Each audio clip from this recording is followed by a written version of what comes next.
Amen. cri de joie en son honneur. Amen. Amen. Est-ce qu'on peut le célébrer? Oh, Dieu est Amen. merveilleux. Il est le roi des rois. Il est le Amen. Seigneur des seigneurs. Il est Amen. l'agneau de Dieu. Il est bon, il est fidèle, il est majestueux. Oui, Dieu nous favorise pour que nous puissions posséder. Amen. Gloire au Seigneur. Alléluia. Amen. Voilà, je bénis le Seigneur pour ce parcours et ce cheminement. Au début, ce n'était pas facile, mais je sens que Dieu nous a donné l'élan. Dieu nous a donné l'élan et la capacité de cheminer. On est au 13e jour et nous continuons avec lui.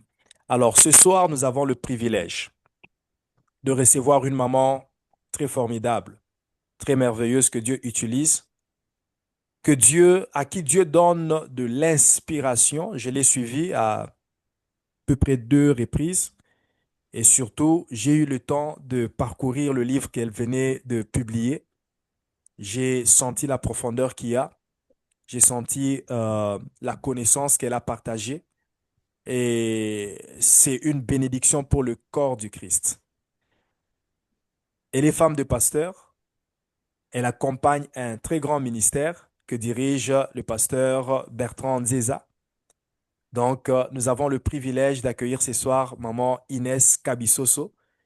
Alors, est-ce qu'on peut faire un maximum de bruit pendant qu'elle est en train de prendre la parole? Bonsoir, maman Inès. Vous avez la parole. Que Dieu vous bénisse. Pasteur. Amen. Est-ce que Acclamons le vous... Seigneur, s'il vous plaît. Amen, amen. Est-ce que vous m'entendez bien? Amen. Oui. Oui? OK. Que le Seigneur bénisse le serviteur de Dieu. Pasteur Sally, merci beaucoup pour l'invitation à ces programmes si merveilleux. Et je bénis le Seigneur pour votre vie ainsi que de Maman Monique, la servante de Dieu que j'aime beaucoup. En tout cas, merci pour la marque de confiance. Je sais que c'est la toute première fois pour moi de pouvoir participer à l'Église à mon temps de transfiguration. Et je sais que au travers de ce programme, une personne sera encore fortifiée. Je suis servante des dieux, mère de 3 garçons, épouse de pasteur. Et comme c'est mentionné, je viens à peine de publier mon premier livre qui se trouve sur Amazon, le processus pour devenir une femme d'influence. Et le Seigneur a mis une parole ce soir pour une femme, pour un homme qui s'attend à l'Éternel. Amen. Alors, nous avons comme thème, si l'Éternel nous est favorable, nous posséderons ces pays. Lorsque l'homme de Dieu m'a contacté pour ce programme, je n'ai pas hésité. Je n'ai pas hésité parce que je sais que lorsque le Seigneur envoie sa parole, lorsque il y a un programme quelconque, c'est parce que Dieu est sur le point d'accomplir quelque chose.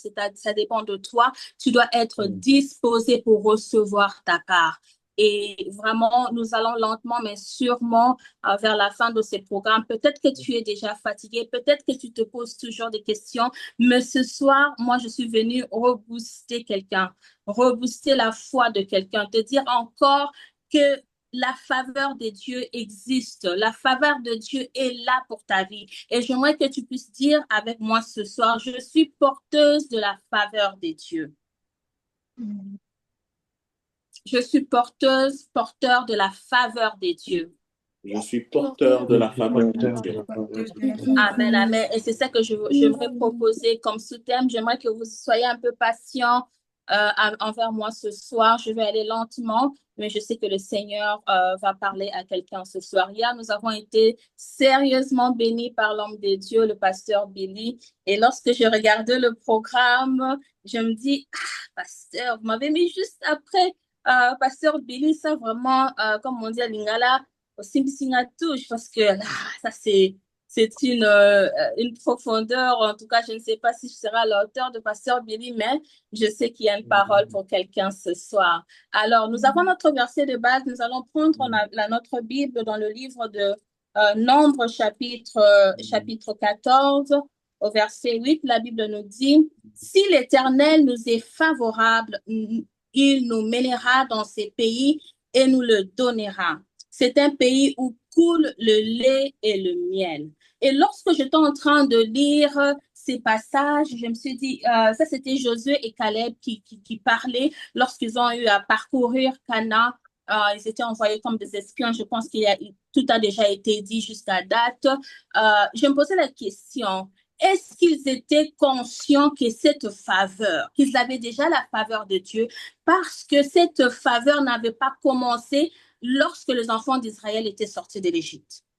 Lorsque nous rentrons dans le livre de Genèse au chapitre 12, versets 6 et 7, nous voyons que l'Éternel parle à Abraham. Il dit à Abraham de quitter sa patrie, de quitter sa ville, de quitter la maison de son père et qu'il puisse partir dans un pays qu'il va le montrer. Et nous voyons, nous descendons dans le chapitre 6 et nous pouvons vraiment lire ensemble.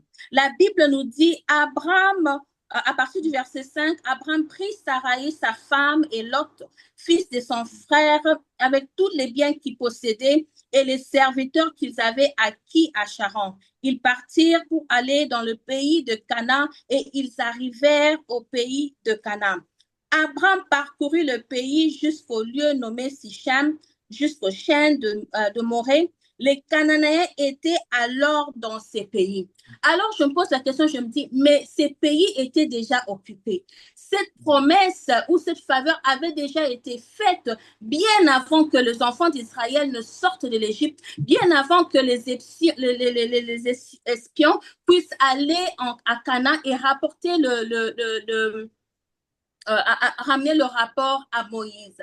Donc, comme l'homme de Dieu avait dit hier, tu dois être prédestiné pour la faveur. Et dans le cas des enfants d'Israël, peu importe le parcours qu'ils ont eu à faire, la faveur de Dieu était déjà là. Et lorsque nous descendons dans le verset 7, la Bible nous dit, l'Éternel apparut à Abraham et dit, je donnerai ces pays à ta postérité. Et Abraham bâtit là un autel à l'Éternel qui lui est apparu.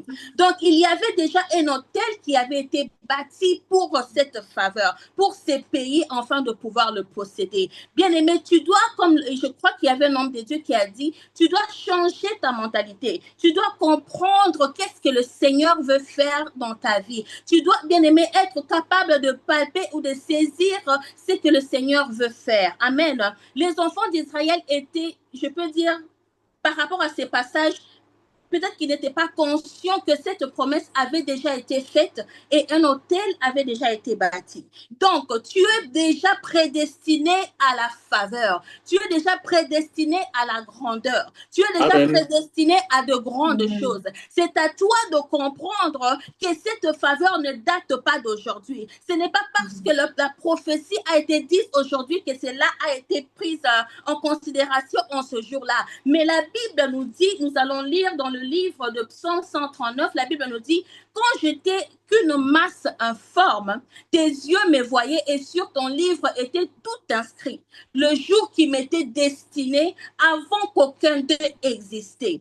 Bien-aimés, nous voyons le parcours des enfants d'Israël à partir du livre de Genèse jusqu'à ce que nous arrivons dans notre verset de base. Nous voyons le parcours des enfants d'Israël.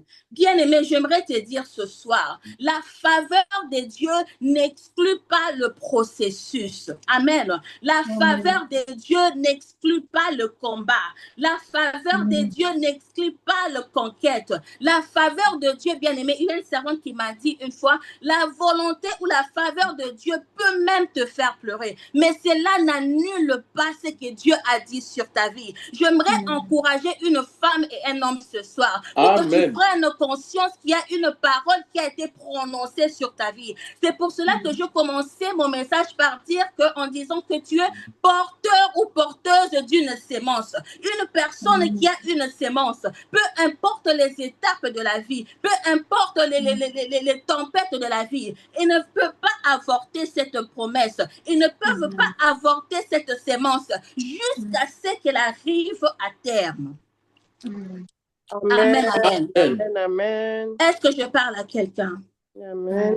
Est-ce que je parle à une femme ce soir? Amen, amen. Tu es porteur et porteuse de la faveur des dieux. Il y a quelque chose en toi qui doit arriver jusqu'à terme.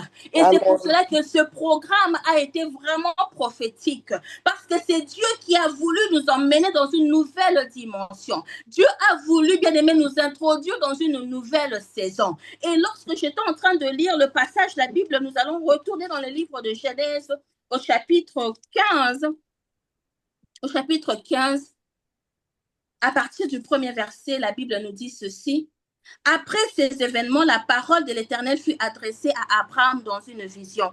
Et il dit, Abraham, ne crains point, je suis ton bouclier et ta récompense sera très grande. J'aimerais dire à quelqu'un ce soir, ta récompense sera très grande. Si tu persévères jusqu'à la fin de ce programme, oh bien-aimé, ta récompense sera grande. Lorsque Amen. nous descendons encore dans le verset 13 à 16, la Bible nous dit ceci, et l'Éternel dit à Abraham, sache que tes descendantes seront étrangers dans un pays qui ne sera point à eux.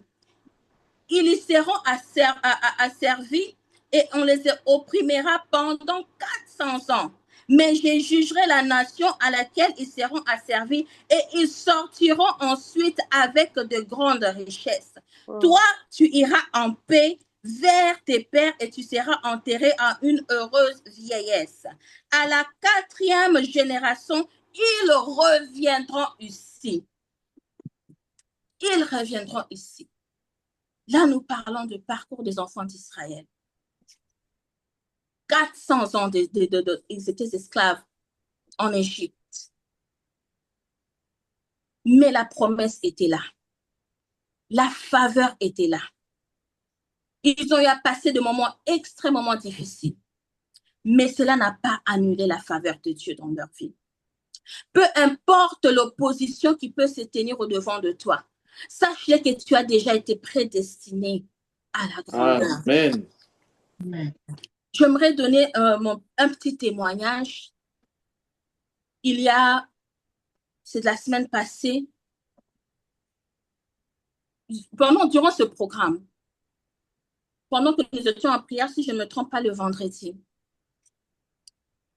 le vendredi matin, j'ai reçu un message d'un serviteur de Dieu et qui me donnait un message que le Seigneur lui avait donné pour moi. Il disait, je vois le Seigneur, tu traversais dans mon esprit et j'ai senti dans mon cœur que je devais prier pour toi. Et pendant la prière, je vois le Seigneur me dire qu'il va restaurer ta famille, qu'il va faire ceci, qu'il va faire cela pour toi. Et en retour, il te demande de faire ABC. Et j'ai confirmé cette parole parce que c'était en fait ma prière. Je scellais par une offrande. Et cette même soirée, l'homme de Dieu avait parlé des hôtels. Nous devons bâtir des hôtels. Et ça, j'ai pris l'engagement de pouvoir faire également. Bien aimé, j'étais tellement sûre que dès que cette parole est sortie, c'était déjà le commencement de la restauration. Que j'allais voir de jours nouveaux, que ma famille allait être restaurée, que la santé de mon fils allait être restaurée, que la santé de ma belle-mère allait être restaurée. Bien aimé, je vous dis, en moins de 24 heures, je reçois une mauvaise nouvelle que ma belle-mère est décédée. Elle souffrait d'une très longue maladie. Et j'avais l'espoir. Et lorsque ce message est arrivé, j'étais sûre qu'il s'agissait de sa guérison. Mais en moins de 24 heures, nous l'avons perdue. Bien aimé, je vous assure que je me suis sentie comme si on m'a donné un coup de patte. Ma tête, j'étais bouleversée au-dedans de moi. Je me suis posé 1001 questions. J'ai dit, mais Seigneur, tu as dit que tu allais restaurer ma famille, que tu allais restaurer ma belle-mère. Mais pourquoi en moins de 24 heures, elle perd la vie? Bien aimé, j'étais dans l'angoisse. Mais j'ai entendu une voix me dire, cette douleur n'annule pas la promesse faite pour ta vie. Amen. Alors, j'aimerais te dire ce soir, peut-être que hier, tu as prié. Hier, tu as fait des vœux. Mais aujourd'hui, une situation s'est empirée.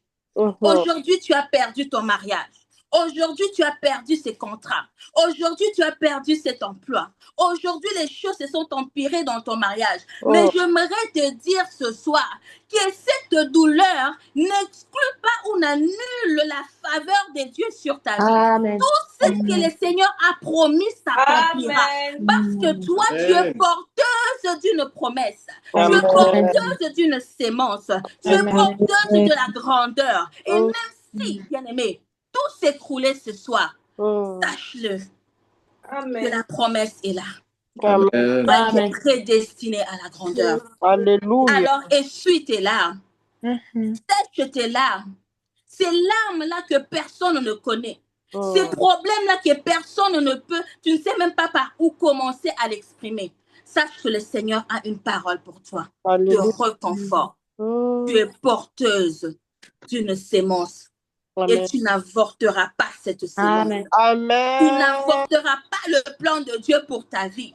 Tu arriveras jusqu'à terme au nom de Jésus. Amen. Tu vas posséder ta promesse, ton héritage. Amen. Tu entreras dans ta terre promise. Amen. La faveur de Dieu n'exclut pas le processus.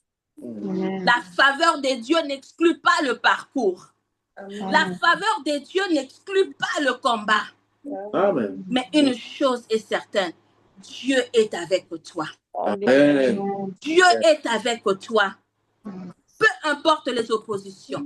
Sache que la faveur de Dieu est sur ta vie. Nous sommes déjà au 13e jour de notre jeûne et prière. Et je me rappelle, l'homme de Dieu au début de la semaine, il était en train d'encourager, de prier. Je sens que vous êtes fatigué. C'est tout à fait normal. Peut-être que tu t'es découragé. Peut-être que le fardeau est tellement lourd que tu ne sais plus prier. Mais pendant que j'étais en train de préparer ces messages, Dieu m'amène à comprendre que ce programme est prophétique. Pourquoi je dis ça? Ce programme arrive au 8e mois de l'année 2025. Et lorsqu'on parle du chiffre 8, vous pouvez aller sur Google, faire de recherche. Le chiffre 8 signifie un nouveau commencement, une renaissance, une nouvelle création. Et c'est souvent associé à la résurrection. Amen. Amen, amen. Et il symbolise un dépassement de la limite du 7 qui représente la complétude et qui marque le début d'une nouvelle ère. Est-ce que vous me comprenez? Amen. Souvent lié à la grâce et à la miséricorde de Dieu. Donc, ce programme est arrivé au bon moment pour que le Seigneur te redonne un nouveau départ pour toi qui as eu à abandonner. Pour te redonner un nouveau départ pour toi qui as eu à perdre. Pour te redonner, bien-aimé, tout ce dont tu as eu à perdre pendant un moment. Renouveau, renaissance, une nouvelle création, nouvelle ère, une année de grâce, une année de faveur, peu importe les géants qui se trouvent à Cana. Dieu te redonne encore une nouvelle chance. Amen. De te relever, de te relever, de te relever, de te relever. Même si les coups à frapper dur, relève-toi. La grâce de Dieu est disponible pour toi. Nous sommes au 8e mois de l'année 2025. C'est un nouveau départ pour plusieurs d'entre nous. Amen. Et moi, je le crois fortement. Et lorsque j'étais en train de faire, toujours dans le recherche, le chiffre 8 symbolise le pouvoir, la justice et l'expansion. En termes d'animaux, oh, moi j'aime ça. C'est un bélier lancé en pleine vitesse qui brise les obstacles sans chercher à les contourner. Bien-aimé, tu vas briser tous ces obstacles Alléluia. Même si tu ne contournes pas, mais tu vas le briser pour que tu puisses atteindre, pour que tu puisses arriver. Ces géants vont tomber. Cette maladie va lâcher prise. Tout ce qui complique ta vie va lâcher prise.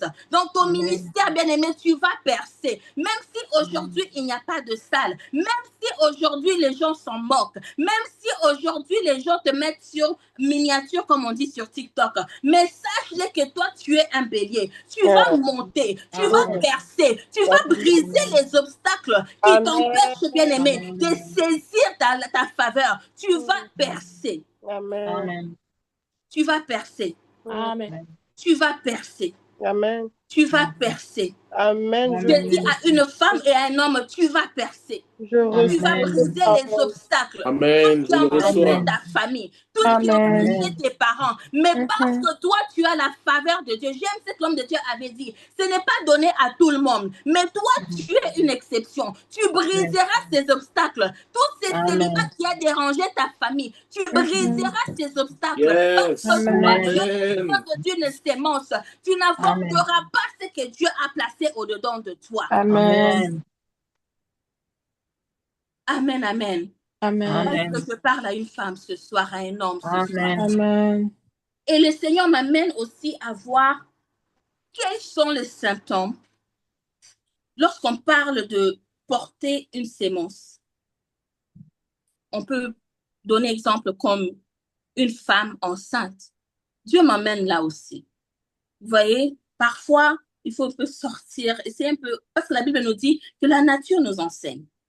Et moi, j'aime aller au-delà des Écritures pour essayer de comprendre un peu qu'est-ce que Dieu veut de nous, qu'est-ce que Dieu attend de nous, qu'est-ce que Dieu veut faire avec nous. Et lorsque nous voyons une femme qui arrive au 8e mois de sa grossesse, selon l'information que j'ai dû obtenir, ça nous dit qu'au 8e mois de la grossesse, ce qui est au 32e ou 35e de semaine, la femme, elle devient fatiguée, accrue en raison de la charge sur le corps et de changements métaboliques. Elle a de maux de dos et de bassin, car les os s'écartent en prévision de l'accouchement. Les envies fréquentes d'uriner, les jambes lourdes et gonflées, les essoufflements, constipation et brûlure d'estomac, peau de ventre étendue et cela grossit car le bébé prend de la masse, des contractions des Braxton Hicks, des difficultés de sommeil, des stress et d'angoisse au 8e mois de la grossesse. Mais malgré cela, son esprit n'est pas focus sur la douleur. Son esprit n'est pas focus sur le manque de sommeil. Son esprit n'est pas focus sur, bien aimé, les malaises du corps. Mais elle a un but. L'objectif, c'est d'arriver jusqu'à terme. L'objectif, c'est de donner naissance à son bébé. L'objectif, c'est de voir son enfant naître. Bien aimé, tant que tu es porteuse de la faveur de Dieu, ne prête pas attention au rejet. Ne prête pas attention au murmure. Ne prête pas attention à l'abandon. Ne prête pas attention, bien aimé, aux circonstances qui t'entourent. Ne prête pas attention aux géants qui possèdent encore Cana. Ne prête pas attention à ta forme, à ta masse, à ton argent. Bien aimé, mais mets-toi en esprit. Garde ton focus sur le but. Garde ton focus sur la terre promise. Garde ton focus sur comment on dit, la naissance de ton bébé, de ta promesse. Tu es porteuse d'une sémence. Et je déclare dans la vie d'une femme et d'un homme ce soir, tu n'avorteras pas le plan de Dieu pour ta vie. Tu n'avorteras pas ce ministère. Tu n'avorteras pas cet enfant. Tu n'avorteras pas ce mariage. Tout ce que le Seigneur a mis au-dedans de toi, tout tout ce dont le Seigneur a prédestiné avant la création du monde arrivera jusqu'à terme au nom de Jésus. Parce que nous sommes au 8e mois, au mois de renaissance, au mois de la résurrection, au mois de nouveau départ, malgré les conforts, malgré la douleur, malgré les contractions, malgré la fatigue, malgré les pleurs, malgré l'opposition, malgré la perte, je n'abandonnerai pas. Je vais percer malgré les géants à Cana. La Bible me dit, l'Éternel est avec moi et je prendrai possession de ce mariage. Je prendrai possession de cette affaire. Je prendrai possession de ce business. Ce ministère ira de l'avant. Ce ministère prospérera. Mon mariage sera restauré. Ma vie sera restaurée. La santé de mes enfants sera restaurée. Bien-aimé, garde tes yeux focus sur l'objectif. Ne regarde pas tout ce qui se passe autour de toi, car cela fait partie du processus. Cela fait partie du processus. Tu n'avorteras pas ton ministère au nom de Jésus. Amen. Oh, montagne de transfiguration, ce n'est que le début. Ce n'est que le début de grandes choses à venir. Ce programme, bien-aimé, est venu juste, je ne sais pas comment le dire, mais homme de Dieu, le Seigneur est sur le point de donner un nouveau départ à ce ministère. Amen. Je le sens plus profond de mon cœur qu'il y a un nouveau départ. Oh, la transfiguration, c'est le changement. Changement, bien-aimé. Oh, il y aura une nouvelle lumière. Ce ministère ira de l'avant. On parlera de ce ministère. Parce que vous avez un homme de Dieu qui est à l'écoute de ce que Dieu veut faire. Et je veux que vous puissiez vous connecter à sa grâce, afin que vous soyez bénéficiaires de la promesse de Dieu sur vos vies. Amen. Amen. Amen. Je suis porteuse d'une sémence. Amen. Je suis porteuse d'une sémence. Je n'avorterai pas la faveur de Dieu. Je n'avorterai pas les promesses de Dieu. Est-ce que tu peux le déclarer avec moi ce soir? Je n'avorterai pas de promesses. Est-ce qu'il y a une femme de foi qui peut déclarer cela avec moi ce soir? Je n'avorterai pas. Je n'avorterai pas. Car j'ai été prédestinée à la grandeur. Je n'avorterai pas. Car mon business est prédestiné à la grandeur. Je n'avorterai pas. Car ce ministère est prédestiné à la grandeur. Amen. Alléluia. Amen. Alléluia. Amen. Amen. Alléluia. Est-ce que quelqu'un comprend la pensée de Dieu ce soir? Amen. Amen. Tu ne feras pas partir des personnes qui avorteront au nom de Jésus. Amen. Et j'aimerais parler de 2 obstacles qui peuvent nous faire avorter la sémence. 2 obstacles. Je sais qu'il y a eu plusieurs clés, alors je ne voulais pas multiplier des clés. Vous savez, quand vous avez une trousse avec beaucoup de clés, vous entrez dans la confusion parfois. Alors, je ne parlerai pas des clés parce que je sais que nous avons déjà été énormément bénis. Mais je parle de 2 obstacles. Je crois que ça a déjà été mentionné. Mais le premier, c'est le doute. L'obstacle. Ce qui peut te faire avorter. Le doute. Et lorsque je suis allée la définition de doute, j'ai écrit que c'est un état d'esprit qui est incertain de la réalité d'un fait, de la vérité des paroles, de la conduite à adopter dans une circonstance.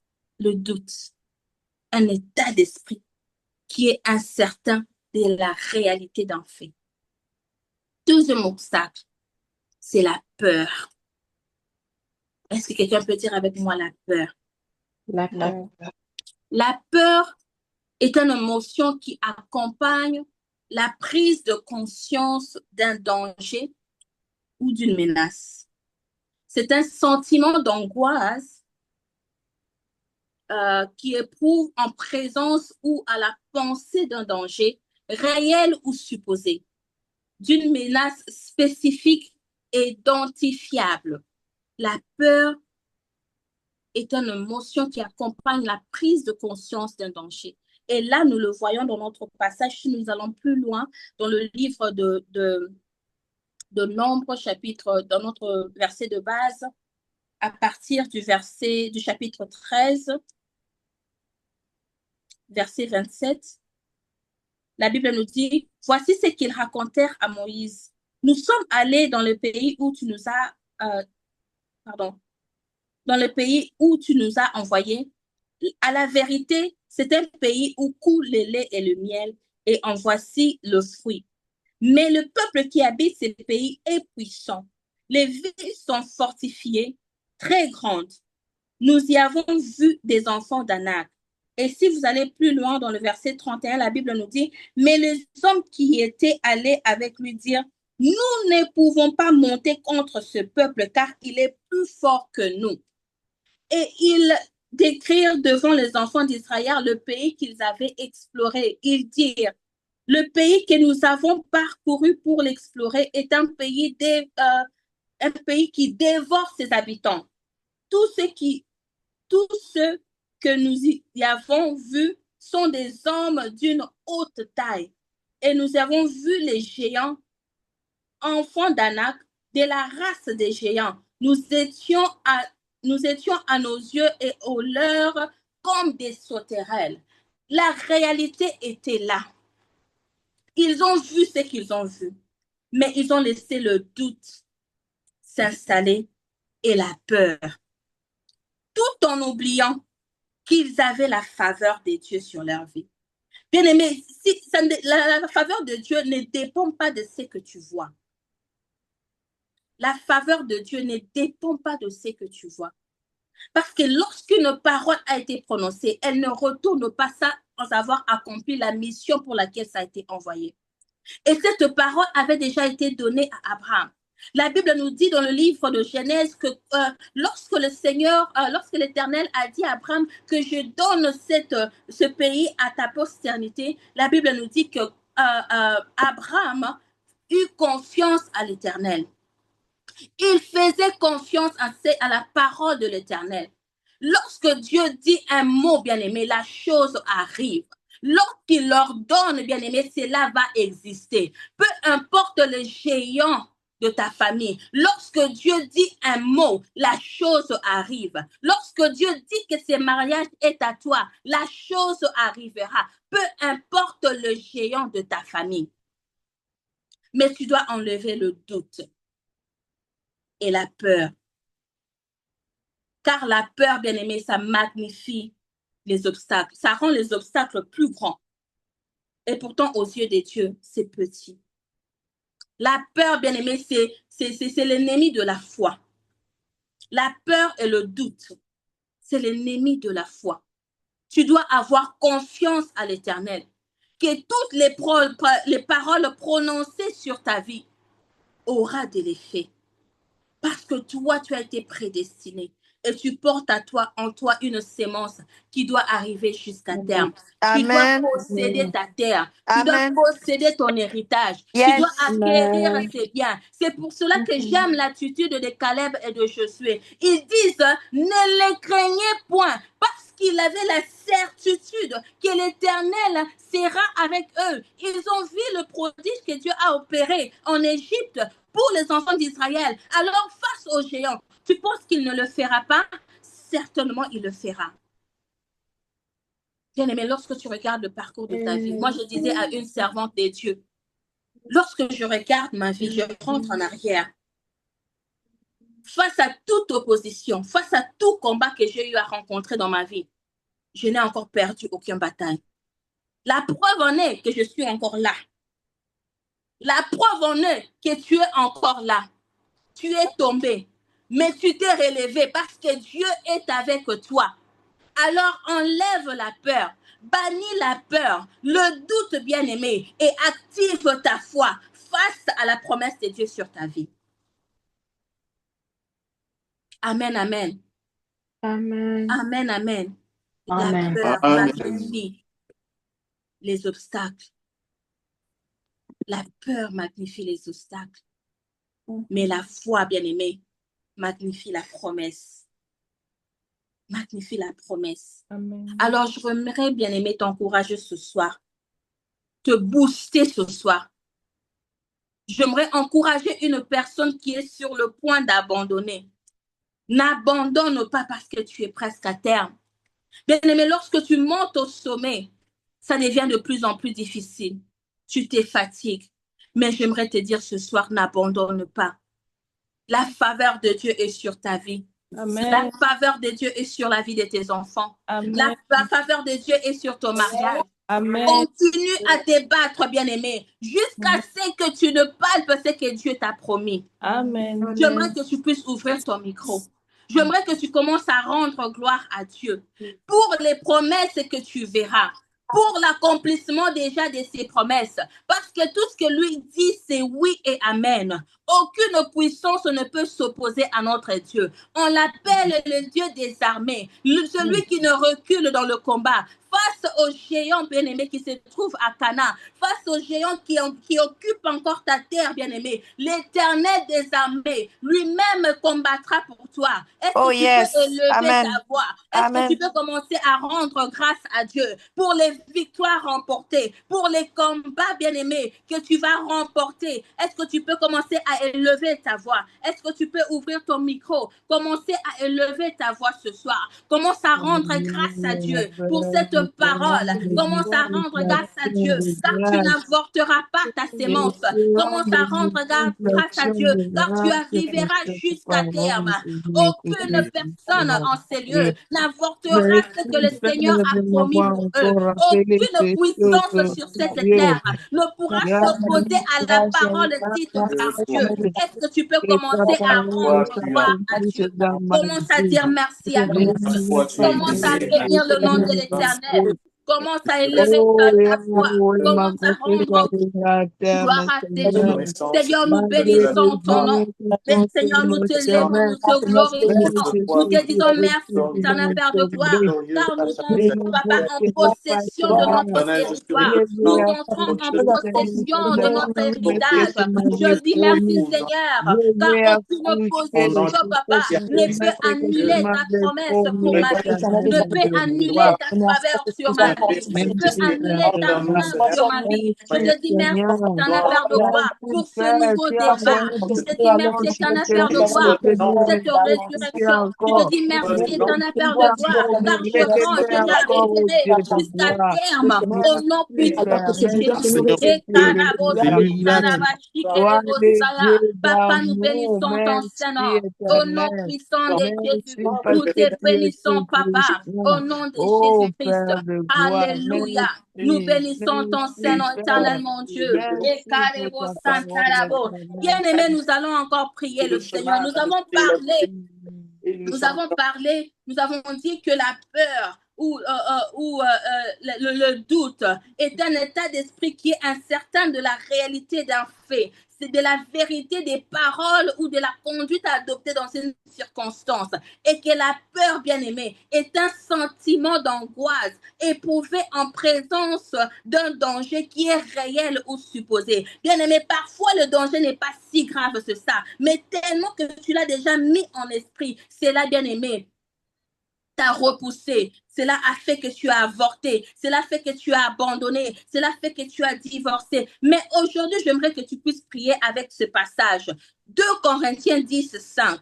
Tu vas commencer, la Bible nous dit, nous renversons le raisonnement et toute hauteur qui s'élève contre la connaissance de Dieu. Et nous emmenons toute pensée captive à l'obéissance de Christ. Bien-aimé, tu vas te lever, tu vas prier contre toute forme de raisonnement, contre toute forme de forteresse, de hauteur qui t'empêche à connaître, arriver à parvenir à la connaissance de Dieu. Lorsque tu parviens à la connaissance de Dieu, tu es conscient de la promesse de Dieu. Tu n'abandonnes pas. Ta foi augmente. Tu connaîtras, bien-aimé, ce que le Seigneur a prévu pour toi. Mais lorsque ces forteresses, ces raisonnements, le doute, la peur s'installe, bien-aimé, c'est l'avortement. Mais aujourd'hui, si cette peur s'était déjà installée, si le doute était déjà installé, bien-aimé, j'aimerais que tu te lèves. Tu peux même marcher là où tu es. Tu vas renverser toute forme de raisonnement, toute forme de pensée qui s'oppose à la connaissance de Dieu, qui s'oppose à l'accomplissement des plans de Dieu, qui s'oppose à ta marche chrétienne, qui s'oppose à tout ce que le Seigneur a prévu pour toi. Tu peux élever ta voix, tu frappes tes mains. Nous allons renverser toute forme de raisonnement. Est-ce que quelqu'un peut élever sa voix? Commence à renverser toute forme de raisonnement. Commence à renverser toute forme de pensée. Commence à renverser toute peur qui s'est installée en toi, qui a fait que tu puisses reculer, que tu puisses abandonner, que tu puisses lâcher prise. Commence à t'opposer ce soir. Commence à t'opposer ce soir. Seigneur, nous venons encore une fois de plus. Nous venons renverser toute forme de raisonnement. Nous venons renverser toute hauteur qui s'élève contre ta connaissance, qui s'élève contre ta connaissance. Et nous amenons toute pensée captive à l'obéissance de Christ ce soir. Est-ce que quelqu'un peut prier? Est-ce que quelqu'un peut élever sa voix? Nous détruisons toute forme de conseil qui a emmené le doute. Nous détruisons toute forme de conseil qui a emmené la peur. Nous détruisons toute forme de conseil, de mauvais conseils qui se sont installés en nous, afin que nous puissions avorter la sémence. Nous détruisons cela au nom de Jésus. Nous détruisons cela au nom de Jésus.